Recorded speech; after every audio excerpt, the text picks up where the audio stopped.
Welcome to Awesome Movie Year, the podcast where we take a look back at an awesome year for movies, which is every year. My name is Josh Bell, film critic and writer, and I am joined by my co-host. I'm Jason Harris, comedian, filmmaker, and do you know what I'm doing right now? What are you doing right now? I'm enjoying a nice, refreshing glass of Ecto Cooler. Oh, are you actually? Because I see you drinking something, and if you're actually drinking Ecto Cooler, it did look like it was glowing. I think the last time I had Ecto Cooler, you remember in elementary school when you would have before kids' birthday parties and their parents were allowed to bake cupcakes, which now they're not allowed to. I don't know if you guys know this, but having a kid in elementary school, everything has to be store-bought now and ingredients listed because of allergies and all that stuff. So that's fun. Take the fun out of a birthday party. Anyway, the last time I had Ecto Cooler, I think was like one of those class parties back in the day. Yeah, I feel like I had it at summer camp a lot, but I think they may have brought it back recently because of the nostalgia factor for people like us and for people like our producer, David Rosen, who we should introduce here at the top, because in this season of Awesome Movie Year, we've been talking about the films of 1984, and this episode is Dave's pick. So as you can maybe guess from the Ecto Cooler talk, Dave, what did you pick? I went with the classic Ghostbusters. And when did you last have Ecto Cooler, Dave? I definitely had it many, many times throughout my life, but I can't tell you when the last time. It was a long time ago. Let's just say that. Yeah, we really should have ordered like a case of Ecto Cooler that we could have distributed amongst the three of us for this episode. Now, Dave, did you pick this film because of your striking resemblance to Egon Spangler? Was that the impetus for this pick? I was going to say a little bit of all of them, but yeah, Dave is like a Ghostbuster amalgamation. He's a mashup. Yeah, I see a lot of Winston in you, Dave. Yeah, yes. maybe not that, but so, Dave, why did you pick Ghostbusters for us? Well, honestly, as we were looking over the list of movies that we were already planning on talking about, when I noticed that it was 1984 and Ghostbusters wasn't on the list, I just couldn't let that happen. Ghostbusters isn't my favorite movie. It's not like one of my all-time favorites, although I do love it, but it's just too influential, too important, too just fun of a movie to skip over. Yeah, it certainly is. I mean, and we've talked about this in a bunch of episodes. This is such a massive year for these big blockbusters that not only were successful, but also became these long-running pop culture phenomena. And Ghostbusters is right up there as one of those. Yeah. Dave, Absolutely. You have filled a gaping hole for us, as you are known to do in various circles throughout your life. I agree. I was thinking about this today. I think other than Star Wars, this is the film that we're covering that has had the widest cultural influence and merchandise and pop cultural reference points and just is always there in our lives. Yeah, which maybe we'll get into this later, but with watching this movie, it's really weird that that's the case. You would not think that would be the case with this movie.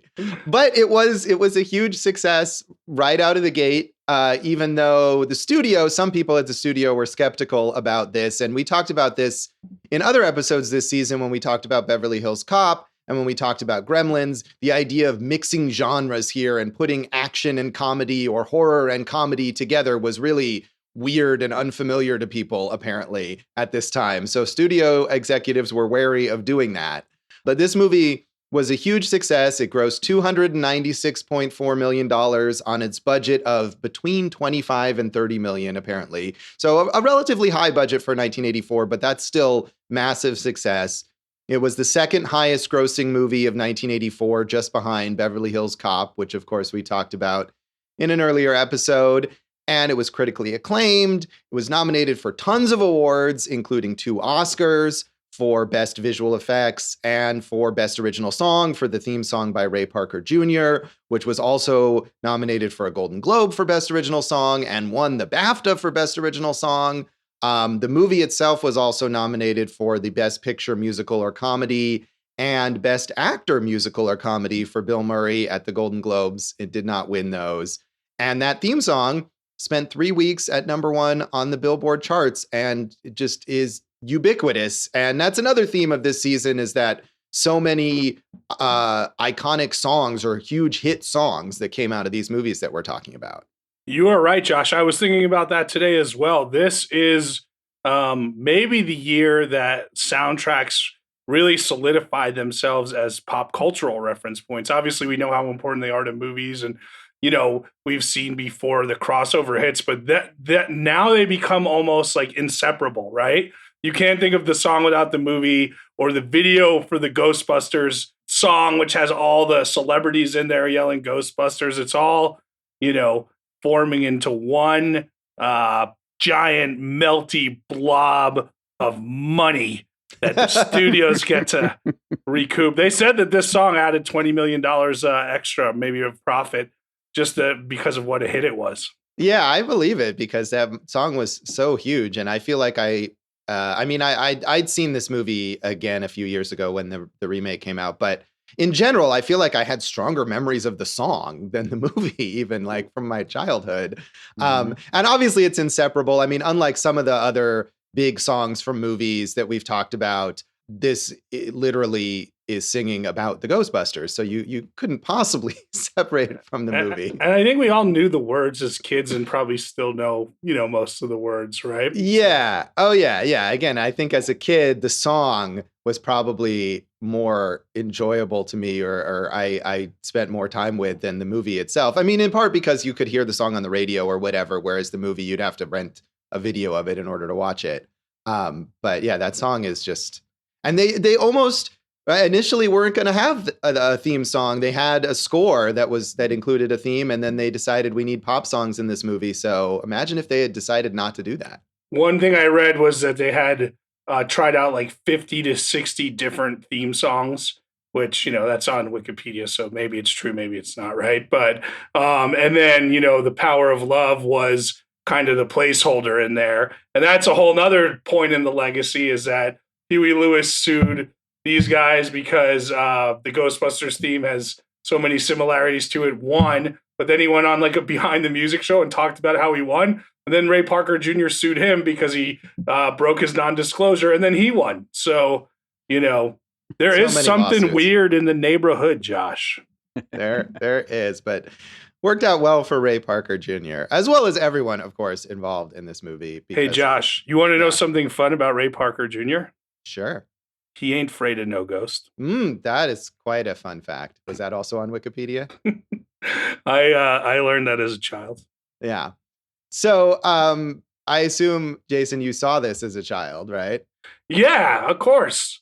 I'm sure I saw it many times as a kid, but yeah, this is another one like Gremlins or Beverly Hills Cop, where like it's always on, it's always a thing.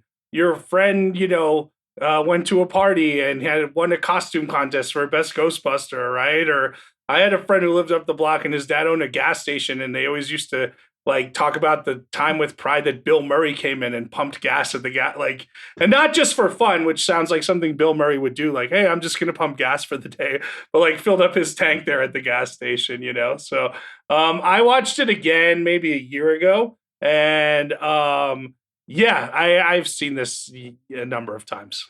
Yeah. And did you watch it with your daughter? Yeah. She likes this movie. Yeah. And just one thing, because you were talking about the latest version, I think it's more of a reboot than a remake. Yeah, it's hard to categorize what exactly how it qualifies, but we'll talk about it. We'll talk about it later. I also saw this as a kid. I wonder, because in 1984 I was probably too young to see this movie, but I remember being really into, like I said, the theme song, but just the idea of the Ghostbusters. I'm sure I saw the movie. I had all the toys. I remember being really into the cartoon series. Yeah. Including the other cartoon series, and we'll talk about this later, but the weird trademark copyright issues with this movie that allowed there to be an unrelated cartoon series called Ghostbusters. And I liked them both. And I remember having the toys from both and just kind of mingling them together because the difference was not important. Whoa. Josh, yeah. you were crossing streams even against Egon's advice there. Amazing. And toy streams. Yes. Yeah. I was creating a crossover before that was a cool thing. Yeah. Mm-hmm. So I agree with you. I had the toys. I mean, like I said, Halloween costumes, and obviously this movie is made for like home video release, right? And cable. So I'm sure even if you didn't see it at that age, you probably saw it just a few years later. Because this is one, especially on TV, that your parents could let you watch. And Dave's parents were probably upset that there wasn't enough explicit sex in there for him to see as a young child. But for the rest of us, it's good, fun family film. Right. Yeah, it is. And I'm sure I did. Again, I don't remember the specific first time I saw it or really any particular times, but I'm sure I saw it on TV or on home video or both. But I definitely remember being more into like the cartoon series and watching it on Saturday mornings along with every other cartoon that I was into as a kid. So, Dave, do you have a specific memory of seeing this the first time? No, it just seemed to always be there. It's definitely something I watched a ton as a kid. And like you guys were saying, all the merchandise around it, the video games, like everything along the way. Yeah, yeah. And this is a movie that is beloved across the board. I mean, not just by audiences at the time, not just by kids, but critics were also super into it for the most part. Siskel and Ebert gave it 2 thumbs up. Although Siskel was less enthused about the movie than Ebert was, he thought the comedy was good. He was less into the big special effects stuff. And the dichotomy between those two elements is the theme in pretty much every review that I saw for this film from the time, because again, that was a very new sort of thing. Although that's a major element of the movie that I think we still talk about. But Roger Ebert in his review said, Ghostbusters is a head-on collision between 2 comic approaches that have rarely worked together very successfully. This time they do. It's 1, a special effects blockbuster, and 2, a sly dialogue movie in which everybody talks to each other like smart graduate students who are in on the joke. In the movie's climactic scenes, an apocalyptic psychic mindquake is rocking Manhattan, and the experts talk like Bob and Ray. Ghostbusters has a lot of neat effects, some of them mind-boggling, others just quick little throwaways, as when a transparent green slime monster gobbles up a mouthful of hot dogs. No matter what effects are being used, they're placed at the service of the actors. Instead of feeling as if the characters have been carefully posed in front of special effects, we feel they're winging this adventure as they go along. And I think he's right about that, but on the other hand, that was very not true in terms of how the movie was created, that they were not able to kind of wing it in any way because of the extensive special effects. But yeah, I think even now we have so many movies like this that mix these big spectacle elements with comedy, and a lot of times it doesn't work, but this movie pulls it off. Josh, who are Bob and Ray? They are old time kind of radio comedians, I believe, but I'm not sure. They're people that Roger Ebert would know. I should have looked that up. Oh, okay. I've heard the names, but I'm not sure. It may be. I mean, it would be good if we had a producer on the show who had a phone who could look it up right now while you're kind of stretching for time. But you're right, Josh. A lot of these. Sorry, it is what I thought. It's Chris Elliott's dad, Bob Elliott, and Ray Goulding. They were a comedy duo in the 50s and going forward. So sorry to cut you off there. Excellent work, Dave. Mm-hmm. So, Josh, I agree with you that the effects are in service to the story, but you were talking about how they might not have had the time to really make that happen, and a lot of that is due to the actors. They had 13 months to take this thing from 0 to on screen, not just from write the script and get it filmed, but literally to have it from here's your idea, now go rewrite a script, get it made, and get it out in June of 1984. So there weren't many corners that they could kind of take their time with there. It was just stick and move, baby. Right. And I mean, the fact that they have all these special effects that have to be created means they can't sort of make changes on the fly with how they're putting scenes together, which is something that I think, a lot of these comedy actors and creators would be used to being able to do, but everything has to fit together. And we talked about this with Space Jam, actually, the idea that there's so many extensive special effects that no matter what, the actors have to stand here and they have to respond to this thing because we've already created it, and so that doesn't leave as much room for comedy, but they still get that loose feel here, even if they aren't actually being able to do that, it feels like they are. Yeah, the Ghostbusters should have put their proton packs on Space Jam and got that one into a ghost containment bin, if you ask me. They should. And I feel like, now with all the, I don't know who owns which property, but I feel like with the pop culture crossover potential, we would see Ghostbusters versus Space Jam right now, if that was possible. The reboot. Yes. So Janet Maslin in the New York Times was a little more measured on this. She says, however good an idea it may have been to unleash Mr. Murray in an exorcist-like setting, this film hasn't gotten very far past the idea stage. Its jokes, characters, and storyline are as wispy as the ghosts themselves, and a good deal less substantial. As long as the film retains its playfulness and keeps the stakes low, things are promising. But once the trail leads to the refrigerator of Dana Barrett, which contains a hellhound and a gleaming apocalyptic vision, the film gets out of hand. Ivan Reitman, the director, subsequently has to contend with spectacles like a rooftop demonic shrine and a 100-foot marshmallow dressed in a sailor suit marching up Central Park West. Not surprisingly, with all this going on, there is more attention to special effects than to humor. And I think she's wrong. I think they keep the humor throughout. And I think the very existence of the Stay Puft Marshmallow Man is humor and is very funny. But this is sort of the mildly negative response here. I think that she's right in that the lower stakes stuff where they're just interacting with each other is better. But I agree with you. The humor is there throughout. Stay Puft Marshmallow Man is one of those jokes they go such a long way for. And it probably shouldn't pay off, but man, it's beloved. And I guess we just kind of chalk that one up to Dan Aykroyd getting one over on all of us. I mean, I like it. And I think what's funny about it is it's just so weird and random. And then we do see some Stay Puft marshmallows in Dana Barrett's apartment early, but I don't think we see the actual mascot in another form until he shows up in that giant monster form. Well, yeah, it just comes out of nowhere in his explanation of why it just popped into my mind, Right. Childhood memory. I think the absurdity of it like that it is so random is part of what makes it funny. But it didn't work for Janet Maslin, and maybe not for you either.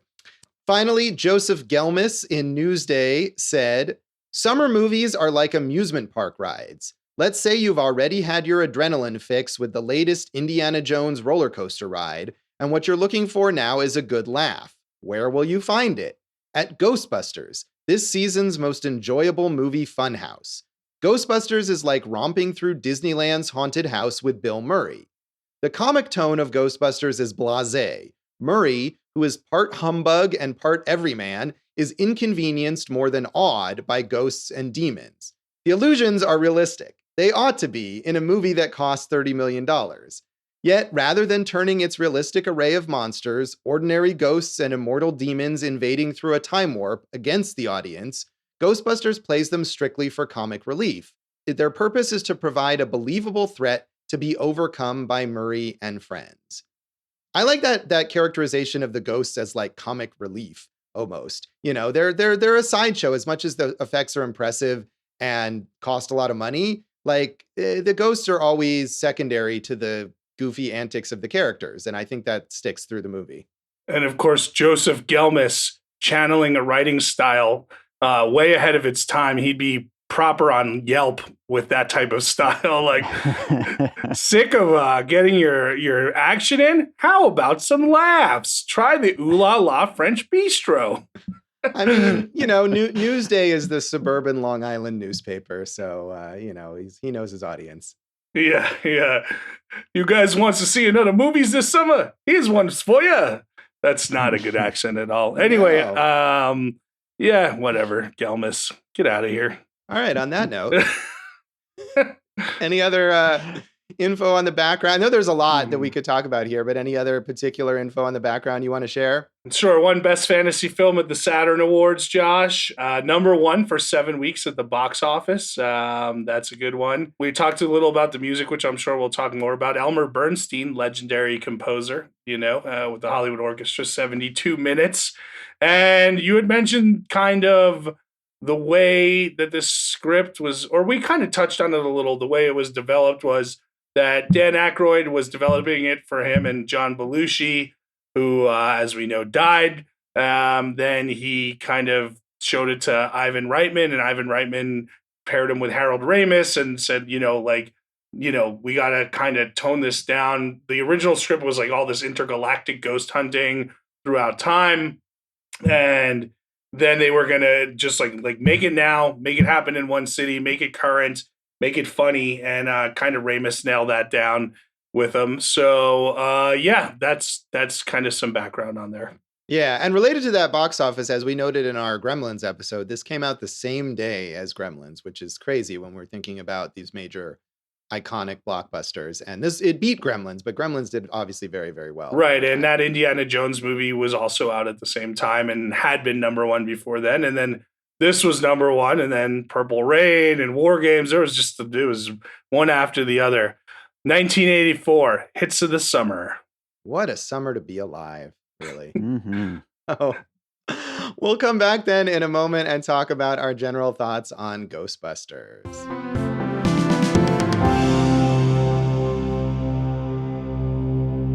Welcome back to Awesome Movie Year. In this episode of our season on the films of 1984, we've been talking about our producer David Rosen's pick, Ghostbusters. So Dave, what's your favorite thing about Ghostbusters? I love the ghosts as comedy elements. I think that is like really fun, just seeing ghosts do all kinds of silly fun stuff. But then I think most of all, above any and all else, it's Bill Murray. This is Bill Murray at the height of Bill Murray. It's definitely Bill Murray at his Bill Murrayest, at least in terms of his 80s mode. I mean, it's very different from the way we see him now. And obviously, I mean, every review I read mentioned Bill Murray as like the focus of this movie, and he was a massive star, and this made him an even bigger star. And he's funny in this, but I feel like Bill Murray's character is the aspect of this movie that has aged the worst in terms of... I'm sure that's right. Well, Josh and I were talking about this at one point about, you go ahead, Josh, but especially the Dana Barrett subplot where like she hires him and he's like, I know how I'll fix your problem. I'll hit on you constantly, right? That was kind of what we were talking about there.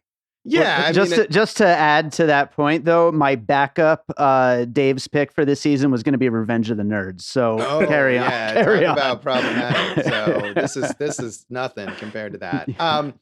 But yeah, I mean, obviously you're meant to find him charming, and he is charming. But the way he interacts with not only Dana, but one of the very first scenes of the movie when he's conducting the psychic experiment with the two college students, the one kind of frazzled guy and then this hot woman, and is pretending that the woman is succeeding so that he can hit on her, and is then annoyed by Ray coming in and telling him like, hey, we got to go find a ghost in the library. We finally got a real ghost. And he's theoretically also a scientist related to the paranormal, and yet he doesn't seem to care very much about the ghost. He just wants to hit on this lady. So, I mean, I feel like from right at the beginning, my instinctual response is like, what a skeevy guy. And that's not really what you're meant to think about him. And it's not, I don't think, what most audiences in 1984 thought about him. But you get that. And then as Dave, as you're saying, when he first, Jason, you're saying, and when he first goes to Dana Barrett, and it's like, she's got a real problem. She's got like Gozer or Zool or whatever in her apartment, and all he does is hit on her. And furthermore, the fact that he doesn't take her problem seriously and instead just tries to hit on her directly leads to her being possessed by Zool later. So not only is he being kind of an unwelcome, giving her unwelcome sexual advances, but he is directly leading to her possession by an evil spirit. Well, Josh, let me defend him in this. You don't have to. In the end, does he get her unpossessed? Yes. Okay. Josh? Yeah, after some rampant destruction of New York some City hijinks. Property, some ghosts running rampant through the city. I mean, kidding aside, he's so charming. You kind of, I think in the 80s, every leading man was supposed to hit on every female in a movie. like every female in the movie, right? So but I mean, I feel like there's ways that you could do it that are either not even necessarily subtler. Like, obviously they're meant to be love interests and that needs to be clear and that's fine.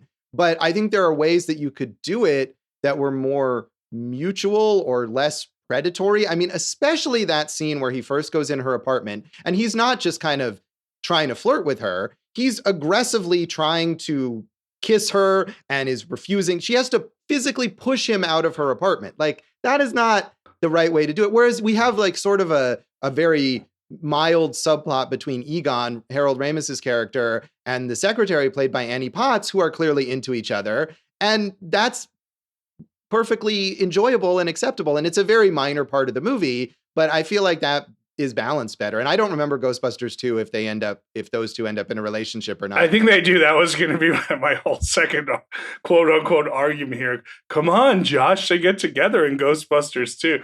I mean, obviously I'm being very tongue in cheek here.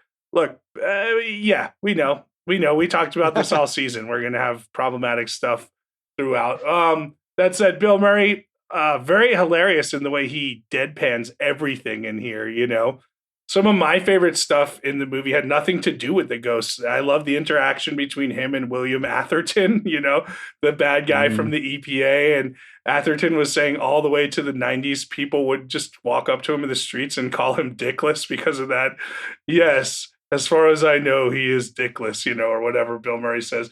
And you mentioned Annie Potts. She steals every scene she's in. She's great in this movie.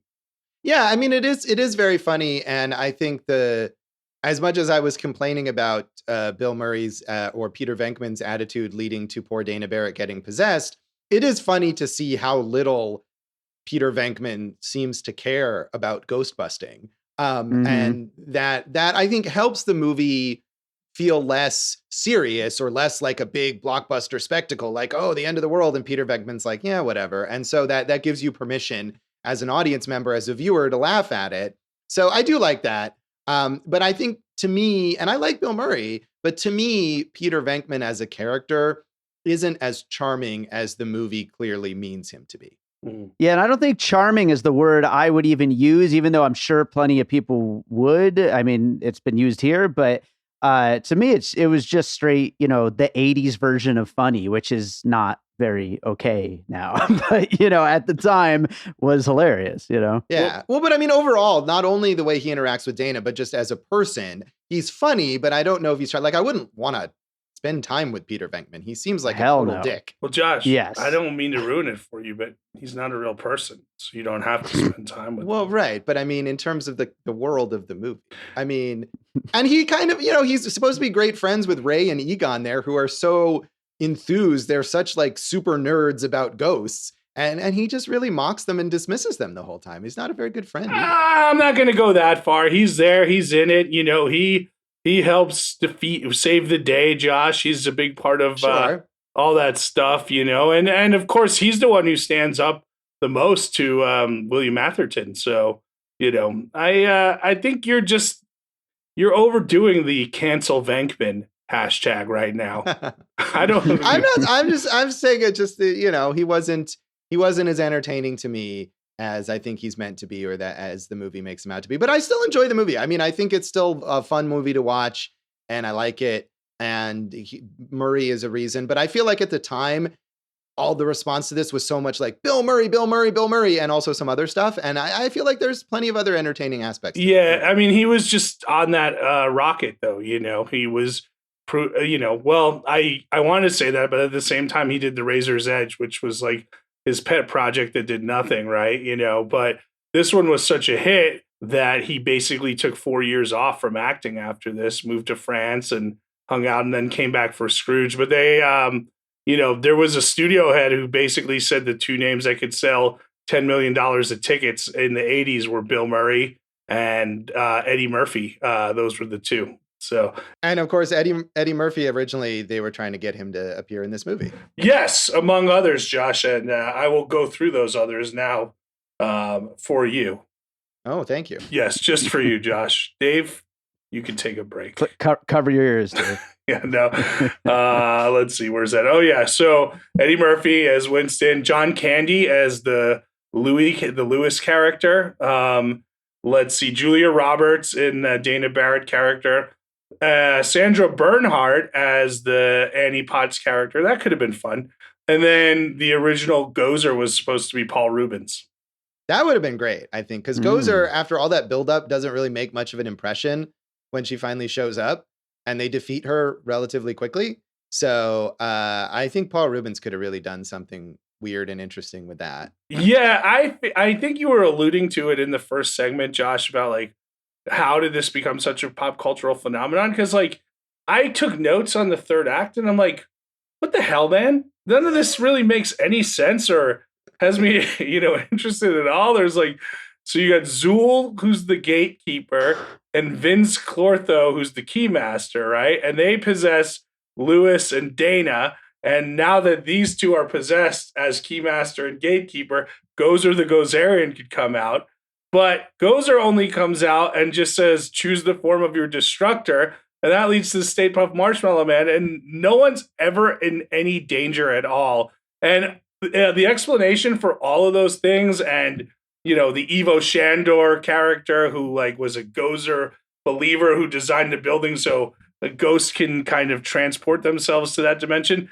None of that made really made me care or made any sense at all. No, and I think one thing that this movie does well is that there's still enough comedy and you're still laughing that you're not really concerned about whether exactly. that makes sense. Exactly. And I think in part because what happens is that there's the buildup to like Gozer is the big villain. And then Gozer shows up and it's like, this is the big villain. But then you get the Stay Puft Marshmallow Man, which on the one hand, as you say, makes no sense. But on the other hand, is very funny. And so that's what the movie cares about, is what can we do here that makes you laugh, even as we're raising the stakes into this big special effects sort of set piece. And I was fine with all that. I wasn't invested in the plot, but I didn't need to feel like everyone is in danger. I feel like if the finale involved like thousands of New Yorkers getting killed, it would lose the vibe of the movie. Sure. I guess it's, you want your hero in a little danger though, but I guess it's the combination of no danger plus the explanation of this where it's like, what? I don't, what? Right. Yeah. There's briefly danger in that Egon says, we have to cross the streams, which he has earlier established might kill them all. And so they do go into the final confrontation with Gozer with the thought that they might all die. And as viewers, we don't really believe that they're going to die because they're the heroes. And also because this is a goofy comedy. I think if this was a more serious movie, you might believe, one of them is going to get sacrificed here in order to create dramatic which stakes. One would that be? Yeah, I wasn't going to say it, but we all know which one it would be. But even him, I think in this kind of goofy comedy, you don't expect, or maybe like Dana would die, or Louis Tully, the Rick Moranis character, who is the butt of every joke. We could sacrifice him or whatever. But you never really think that any of them are going to die because it's just this goofy, silly comedy. And if any character, even a not very important character, was suddenly dead, it would give us too much seriousness to deal with. Yeah, I think that's fair. Have you guys seen this? It's like a YouTube video, and then there's other articles about it, about how every movie has a theme except for Ghostbusters. No, but that sounds like one of these bullshit online theories that I know it is an online theory, but it really made a lot of sense though, because like they kind of go through every plot thread and every character, and there's nothing to it. No, like that's it works anyway. Dave, might I sum up the theme in these words? Bustin' makes me feel good. That is a good. Well, if we want to be serious about that, and this also comes from Wikipedia, but it was not surprising to me watching the movie this time. Once we get to William Atherton's character, the EPA regulator who comes in and shuts them down and decides that they have to follow the rules, which leads then to all the ghosts escaping, that the theme is sort of like the private sector versus government bureaucracy. Yeah, big government. Right. And and Ivan Reitman, I think, has said that he's kind of a conservative, or he has that pro-business, pro-private sector viewpoint, at least. So I think you could see that as a theme. The Ghostbusters initially, they get drummed out of the university, which I guess is not a public university, but, you know, the academic elite. Liberal, libtard, liberal snowflakes. Exactly. They don't Yes. believe them. And then they go into business for themselves and suddenly are successful. And what happens when business succeeds? The government comes in and tries to shut it down. What the heck? Leave these This is a Joe the right-winger movie. ghost-busting plumbers alone, government. I mean, they are presented almost like plumbers. I mean, I think that the Ghostbusters are very self-consciously presented Blue as collar. if they are, yeah. right, blue collar, like exterminators or plumbers or just another service that you call when you need something taken care of. And they can do it because the government isn't going to do it. And then when the city is in crisis, the mayor has to rely on the Ghostbusters, not the police, not any government service. He's got to get the Ghostbusters to take care of it. But Josh, what do they say to convince him? Oh, they say that they'll save all the registered voters. So Right. he's obviously looking out for his own interests there. Sure. Yeah. And I do think that theme is there, but I don't think it's so heavy-handed that this is a political statement or whatever, that you can't find this movie very entertaining, even if you are not of that conservative pro-business viewpoint. But, I think you know, that's looking so far into it. You know. Granted, Dinesh D'Souza is writing the next Ghostbusters, but whatever. How did we get there? No, I mean, look, you can find that theme if you want to, but I don't think that's like necessary or, you know, on the surface or anything about it. So it has a theme, and you know, it's as I said, busted makes me feel good. So right. Right. But you know, I like we've talked about kind of especially in 77 in that season how New York was portrayed as such a giant crap hole, and this was like kind of the movie that started to help get it back. And I really thought it worked well in all those urban settings, and then also with like the kind of all those New Yorkers on the street chanting for the Ghostbusters. That's a very New York thing, you know?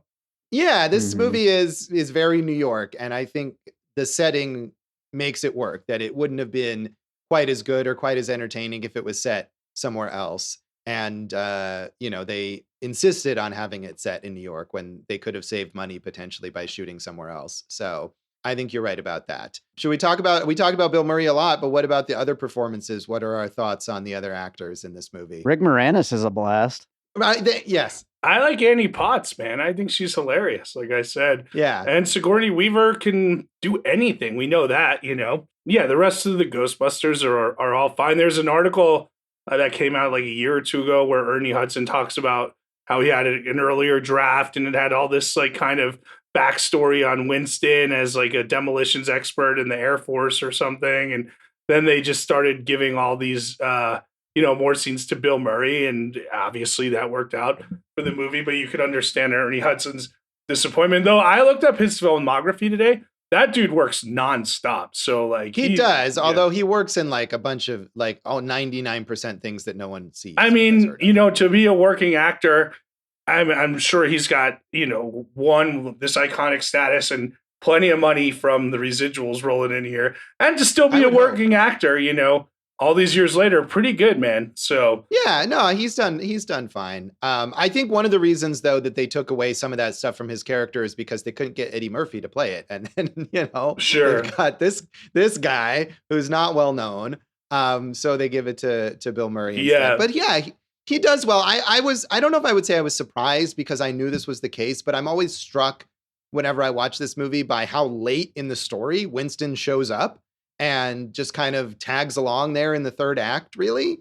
And he's definitely a less important character. Yeah, the best scene with him is, I think it's him and Ray in the car and they're driving and they're talking about what they have to do. And they play that great song, Magic, by Mick Smiley, I noted that song down because I know we always think of the Ray Parker song, but that song is really mood enhancing and really gets you pumped up for what's to come. Yeah, there's great use of music and the mix of the pop songs and the score. I agree with Dave. Rick Moranis is so funny in this movie, and especially once Lewis is possessed by Vince Cortho or whatever the spirit's name is, because it's like a mix of this ghost and this like nerd loser, you know, whereas Dana is possessed by Zool and suddenly she's like all Zool. But Lewis retains that weird element of being this kind of awkward, nerdy guy who is also like an ancient demonic presence. And I just thought he was very funny. It's almost disappointing when he stops being possessed and he goes back to being Lewis the accountant. And it's also weird to me, and not to harp on this aspect, but Lewis, who behaves almost exactly the same way toward Dana as Peter Venkman does, is portrayed as this like sad, pathetic loser that she needs to get rid of. And yet Peter Venkman is this charming guy that we want them to get No. They're neighbors. It's totally different if they didn't know each other from a professional setting. She didn't call him up to handle a professional task. Come on, they're neighbors. He invites her to a party, like not the same. No, it's not. No, he's not professional, although he is an accountant who could do her taxes. But the point is they know each other incidentally. In neither cases are they meeting because they're supposed to go on a date, right? They know each other from a professional setting, or they know each other because they are neighbors. And having met Dana through some other means, this guy is trying to get to her and is not taking no for an answer. And that is the same. You mean he met a woman and then tried to ask her out? Wow. Who's ever heard of that before? I don't think so. Not only trying to ask her out, but not taking her clear lack of interest. And, he asked her, didn't he ask her out once and then invite her to a party? I thought that. And then when she said that she was, wait a second, when she said that she had a date that night, he said, bring your date to the party. So you're being way too hard on this guy. Trying to salvage this. No. I'm not being hard on him. I'm trying to do the opposite of being hard on him. I'm saying the movie is being hypocritical by portraying him, by the movie being hard on him. We're clearly meant to see him as this loser. And yet he is behaving in the same way as the guy that we're meant to see as a hero. That's all I'm saying. I don't know how anyone in a dope Adidas tracksuit could be considered a loser in the 80s, but that's just me. Yeah. But either way, Rick Moranis is very funny in this role. This is our second Rick Moranis movie this season, and very different. He's playing the sort of villainous guy in when we talked about Streets of Fire. Not really, maybe not a villain, but he's the confident rich guy who gets the girl because he's got so much power and money in that movie. And here he's very much the opposite. Although you would think that Lewis seems to be doing well. He's got that party with all his clients. I bet Lewis makes bank. Yeah, he's an accountant and he's living in, the middle of New York City in a high rise. And yeah, he's doing it up, baby. Yeah. So how about Dan Aykroyd and Harold Ramis, the creative forces behind this project, as far as their acting goes? Ray and Egon, they're funny, but they're definitely not as clearly defined. Yeah, but I actually think that was good because, Dan Aykroyd, as we know, can go very big sometimes. And I think like he's better here where it's just kind of like he fits in. And Ramis is always going to be that character where he's never too big. So, if any of them went big, I think it would have thrown off the chemistry of the whole bunch. So I thought it worked well as a unit.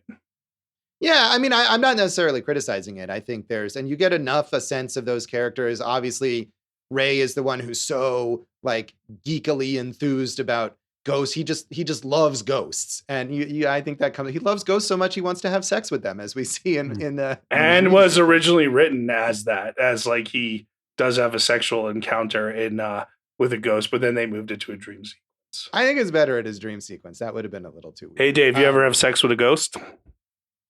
That's a story for another time. Yeah.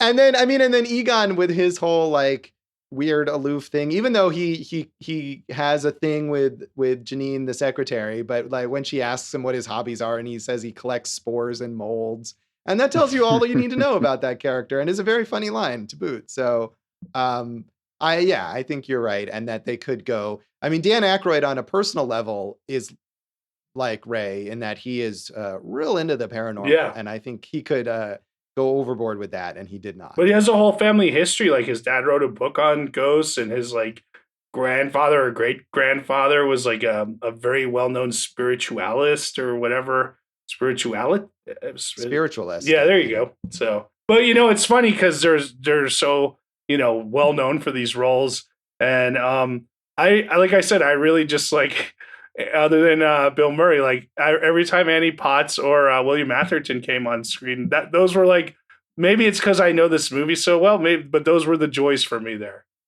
Yeah, they're funny. I mean, they do exactly what they're meant to do. And Janine as the sort of like cynical secretary. This is just another in some long line of jobs that she has, and she's jaded about the Ghostbusters, but then she kind of gets into it eventually. And yeah, and William Atherton, very funny and plays it straight. You know, what's good about that character is that he is very adamant about the seriousness of these regulations that are being violated. And he never, even though the way he's treated is funny, he never behaves in sort of this goofy manner. Yeah, it's almost, it's, you know, the EPA is the bad guy, the people trying to protect the environment. Like, sounds like, yeah, that could have been in a recent administration of politics here. I wanted Dave to, you know, I know we touched on the soundtrack, and I learned what an ondes martinat is, Josh. Do you know what that is, or? I don't, but probably because you pronounced it very poorly. But no, I don't know what that is. Well, Elmer Bernstein,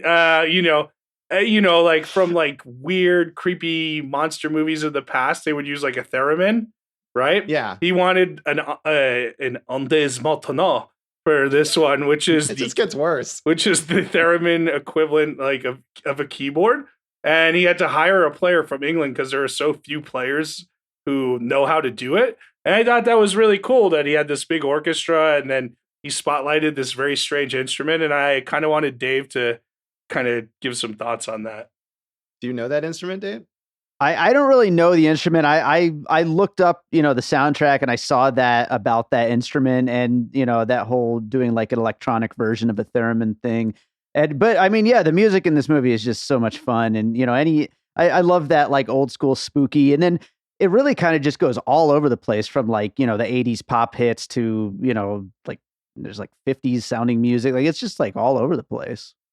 But it works. That combination is successful, I think. And the idea, again, that Elmer Bernstein wrote a score to go through the whole movie, but they said, no, we want to insert these pop songs in here. I think that was the right choice. Yeah, I think so. Bernstein said this was the toughest assignment of his life, but he nailed it. So, hey, last thing, Josh, was Richard Inland, cinematographer and kind of special effects guru.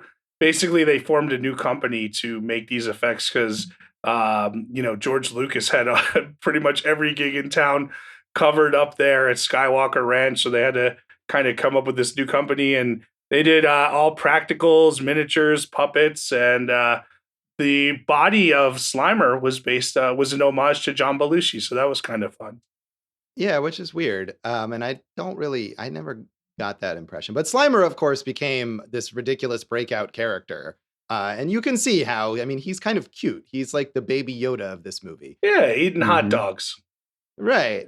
So, but I think the special effects, and we've talked about this a lot too in this season, that the special effects of this time, they hold up quite well. So much more fun. Well. Yeah, there's so much more fun. The practical. So I think the effects here, which are a mix, I mean, there's a couple times, especially as they show the sort of wide shots of Dana's building after it's been taken over by Gozer, that you're like, oh, this is clearly a matte painting. But overall, the effects are remarkably effective.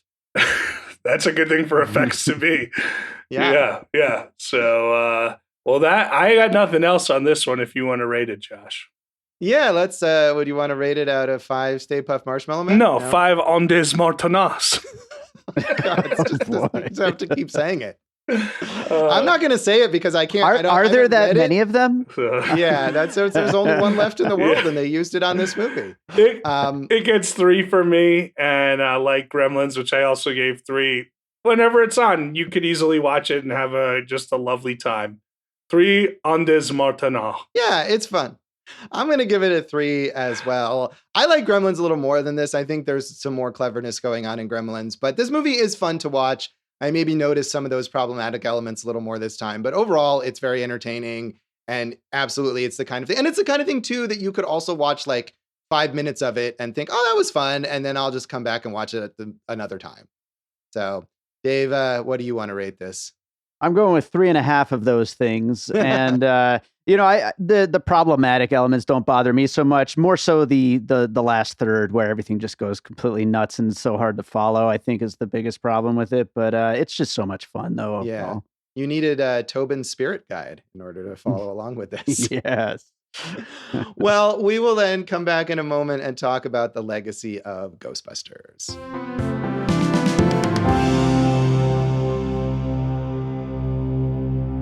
Welcome back to Awesome Movie Year. In this episode of our season on the films of 1984, we've been talking about our producer David Rosen's pick, Ghostbusters. And as we mentioned a bit before, the legacy of this movie is surprisingly massive. I mean, for a silly comedy about comedians fighting ghosts, basically, this movie turned into this giant, multi-pronged franchise in various different media.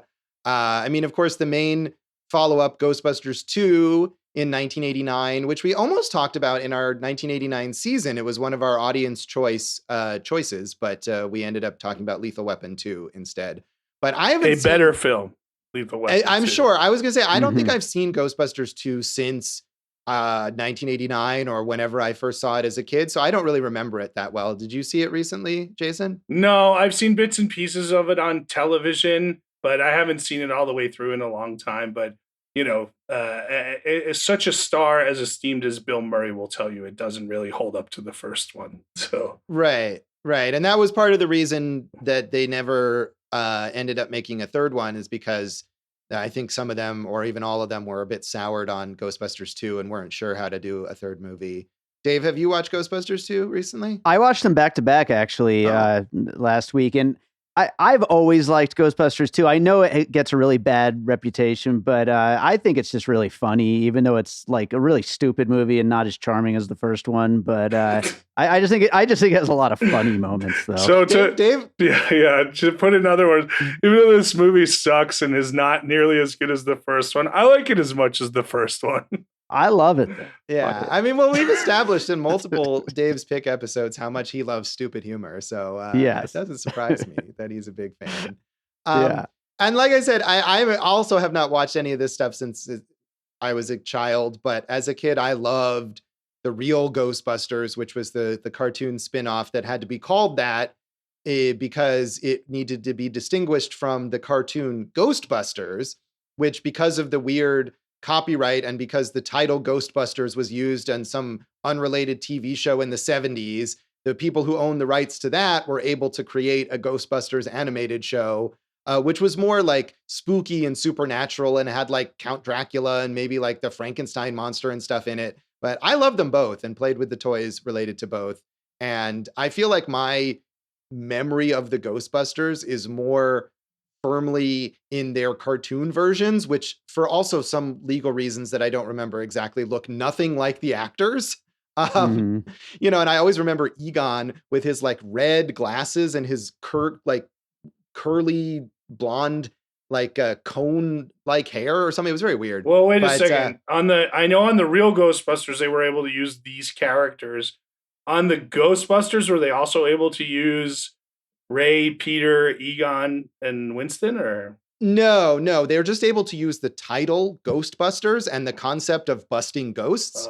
But it had to be based on this old series from the 70s, which in order to use the title Ghostbusters in the movie, they had to license it. Right. I know that. And I don't know why in the real Ghostbusters, which was the official version and had Ray and Egon and Winston and Peter, for whatever reason, and I should have looked this up more, they were not allowed to use the likenesses of the actors. They could use the characters and the concepts, and had Slimer, it had the whole story of the Ghostbusters, but maybe those actors didn't want to be portrayed in animated form. I don't know, but those characters as people look very different. And those were the versions that I loved as a kid. Did you look up who some of the voice actors were? Yeah, well, one thing I love is that the Peter Venkman character, it was different. I mean, both are good, but in the first few seasons was voiced by Lorenzo Music, who people I think mainly know as the voice of Garfield in the Garfield cartoons. So he replaced Bill Murray And then Bill Murray replaced him by voicing Garfield in the Garfield movies. Talk about crossing streams. Exactly. And then I guess in later seasons, it was Dave Coulier as the voice of Peter Venkman, which I don't remember, but that's also great. Dave Coulier, Jeff Altman, who was a favorite of Letterman and a well-known comedian, and Arsenio Hall was a voice actor on there for a little as while. Winston in the early seasons. Yeah, I mean, I would have maybe watched. It's not available. You can buy it digitally, but I didn't want to pay money to watch the Ghostbusters. But I thought if it was streaming somewhere, I would have checked it. I'm sure it's very bad. Did you find it odd that every time Winston busted a ghost, he would go, woo, woo, woo, woo? That's a dog pound right there. I never thought we'd get an Arsenio Hall impression on this show. Half-assed somehow we got it. And thank goodness that was the case. But that, I feel like almost as much as the movie, that cartoon series and how popular it was and how long it ran for, and the fact that it was so successful with kids really helped this franchise have a life that went on and on and on. And there was a new version of the cartoon called Extreme Ghostbusters. There were toys, there were comic book series, and that helps keep it in people's minds for so long. Video games. Dave, did you ever play the video game? I loved the Atari 2600 Ghostbusters game, which came out the same year. That is a really good Atari game, but there's been like a ton of great Ghostbusters games over the years. I think for the Wii, there was a really good one. The arcade had a really good Ghostbusters game. Lots of games. Josh, you bring up a good point. Like I was saying, other than Star Wars, I think this is the biggest kind of like reach for a film pop culturally that we've covered. Like there's no reason there can't be a Ghostbusters universe if they kind of get one of these reboots, right? Obviously, there was the one in 2016 with Kristen Wiig, Kate McKinnon, Leslie Jones, and Melissa McCarthy. I never saw it. Did you guys see that one? Oh, wow. I'm surprised that you never saw that, Jason, because it was such a big thing and all these big comedy people. I saw it. And I mean, there was so much ridiculous controversy about that movie that is so tied up in the idea that people have this ridiculous attachment to the Ghostbusters like they have to Star Wars or any of these franchises that define people's childhoods, which move on, kids. I don't get that. Right. I mean, but also there was a lot of sexism in the idea that how could women take over this, because ghost busting is a man's job or something. I don't even know what it was, but there was so much of this discourse before the movie even came out, before anyone even saw it, that it was exhausting. And to me, the movie itself is okay. It's funny in the funny parts. I think it fails at what the original kind of succeeds at, is that when it gets into the big special effects stuff at the end, in the climax, it really gets lost in that, and the comedy kind of falls by the wayside, and it's too long, and it kind of drags out. But I mean, all of those stars, they're funny people, and there's a lot of funny lines and funny bits in it. And Chris Hemsworth, who plays their dim secretary, is funny. It gets to show off his comedy side. So I like it fine, but I don't love it. So I don't know. Yeah. Dave, did you see it? Yeah, I feel exactly the same way. It loses out in some of the special effects stuff, but it definitely has a lot of good funny moments, and it's fun. Well, my daughter likes this one, the original, but she does not like the one from 2016. So, she watched it without you? Yeah, she has her own life, Josh. She can do things. Okay, that's fair. Yeah, I mean, it's not a great movie, and I think it's a shame because it was a good idea as a way to reboot this, but I don't know that it worked. But on the other hand, we haven't seen the upcoming Ghostbusters Afterlife, which is a direct continuation of the original movies. But I mean, based on the trailers for that, it looks like they decided that this Ghostbusters means so much to people that we're going to make it real serious. And I think that's just the wrong way to go with it. Well, we haven't seen it yet. I mean, maybe it's a preview, like for some, like Bumblebee, for instance, right? Where they really captured, I think, the tone and the reverence of the 80s. But it was some serious thing. It looks like kind of like a Super 8 or something like that. And it's a mix of both male and female teenagers. And the kid Finn from Stranger Things, what's his last name? Finn Wolfhard. Come on, he's got a great name. How can you not remember that? Yeah, that is a name right there. So, and then I know Bill Murray is like kind of secretly cameoing in it. We think. I think they all are. So we'll see. But yeah, I mean, dude, Dan Aykroyd from creating this, like And now he's a successful, what is he, a tequila raconteur or a whiskey raconteur or something like that? Raconteur is not the word you want. Entrepreneur? That's what I said, Yes. Josh. He's an entrepreneur of that. Yeah, the Crystal Head vodka is his huge thing. And yeah, I mean, I feel like, as I was saying, he is so into the paranormal that at this point, Dan Aykroyd is now guy who sells vodka and loves UFOs way more than he is an actor or writer.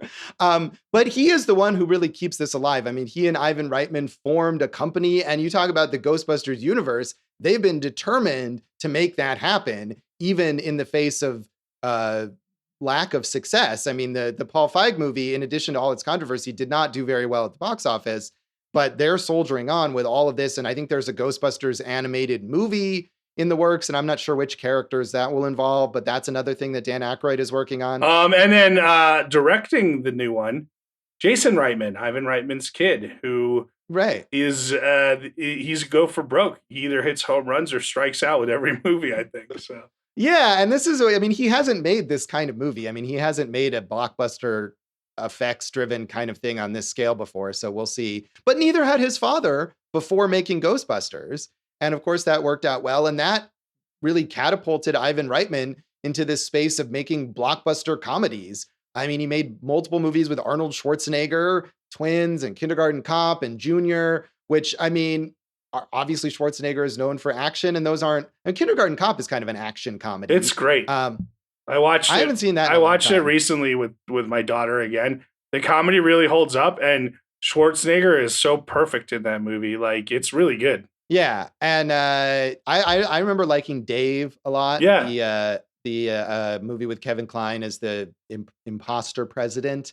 But I mean, I think this is the thing, is that like, if you were looking for a comedy that would be a box office monster, like Ivan Reitman was the guy to do it for the next decade plus. Well, and before, he had also directed National Lampoon's Vacation, Caddyshack. That's Ramis. Harold Ramis. Yeah, no, yeah. I'm sorry. He directed Stripes, is what I meant to say. So yes, so he had a track record there, Josh. Yeah, but I mean, really on another level after making this movie, and you talked about Bill Murray kind of leaving acting. I mean, for him, I think getting to this superstardom that he got with this movie was maybe not something that he was super excited about. But he's still there. Like, I mean, he can do anything he wants. And he and Ramis had, very successful collaborations. Groundhog Day, as you know, one of my favorite movies ever. Yeah, Groundhog Day is great. And they worked well together. And Harold Ramis, more of a behind the scenes guy as a director on movies like that, and analyze this and analyze that. They did Caddyshack and National Lampoon's Vacation. And, I'm talking about post Ghostbusters, but no, Harold Ramis, very talented guy, and his death in 2014 kind of put an end to the idea of doing another Ghostbusters movie just with the original cast. Right. But I think they're meant to honor him in that new one. It's heavily implied that those main characters are like the descendants of Egon, maybe the descendants of Egon and Janine, the secretary. Hey, maybe. Josh, in that one from 2016, did Sigourney Weaver play a character who was not Dana Barrett? I think they all do, which is a weird thing. Right. I mean, other than Harold Ramis, who was not around, all of them make cameos in that movie as not the characters from the original Ghostbusters. Yeah, which so is weird. Yeah, that you could see like is a funny, smart thing to do, but I could totally see how, the Ghostbuster universe, these fans would not go for that. Did anyone ever see the documentary Ghost Heads, which is basically like Trekkies or any of these like super fan documentaries? I have not, but I will once again express my extreme confusion at the existence of those kinds of fans for this innocuous yet entertaining movie. All right. Well, that was one other thing I was thinking. I think we've kind of, and Rick Moranis, if there was ever a symbol of 2020 and how horrible a year it was, it's Rick Moranis being punched in the face by a guy on the streets of New York City for no reason at all. Yeah, that was weird. And Rick Moranis, who had retired basically in the 90s and was out of the spotlight, came back in a weird way in 2020 between getting punched in the face and also appearing in some sort of TV commercial, I think. Well, he's on his way back. He Yeah. like everything he did was so like his wife died, so he retired to raise his kids. Like a man with the heart of gold, Rick Moranis. No, I'm not criticizing, but I just find it weird that he did that and he successfully stayed out of the spotlight until coming back in these very random ways. Yeah, but he's always been a little offbeat and kooky, and although don't punch him in the face. He's Rick Moranis. No. We're not definitely not. We're not pro punching Rick Moranis in the face. No, we're anti-punching Rick Moranis in the face. I think we could even go that far. I think they caught that guy though, which is good. Put that on the record. Dave, you can put that on our website, awesomemovieyear.com. Yes. In the About Us section. Yeah, we are anti-punching Rick Moranis in the face. Well, on that note, that is Ghostbusters, and that is this episode of Awesome Movie Year. You can follow us on social media. I just mentioned awesomemovieyear.com. We're on Awesome Movie Year on Facebook and Instagram, and I think we're going to start doing things with Instagram, Josh, because okay, I think so. And Awesome Movie Pod on Twitter. I'm Jason Harris Comedy on Facebook, Facegram, and Instabook, and whatever you want to call it. J Harris Comedy on Twitter. My website, goforjason.com, has been in a ghost containment system for a long time now. You can find me at joshbellhateseverything.com, which actually has some new stuff on it related to the end of the year, to my favorites of 2020. So that was exciting. Also at Josh Bell Hates Everything on Facebook and at Signal Bleed on Twitter. And you can listen to our producer, David Rosen's awesome podcast, Piecing It Together.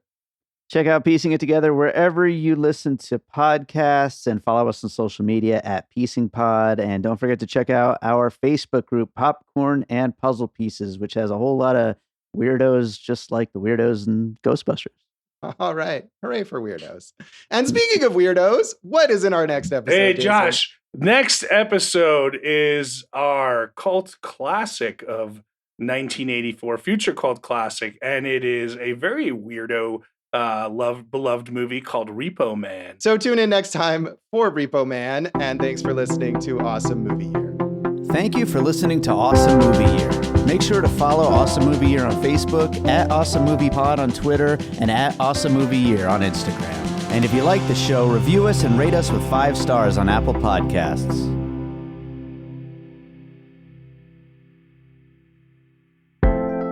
An All Points West production, produced by David Rosen in Las Vegas. Bustin' makes me feel good. That's a better way to end. That is a much better way to end.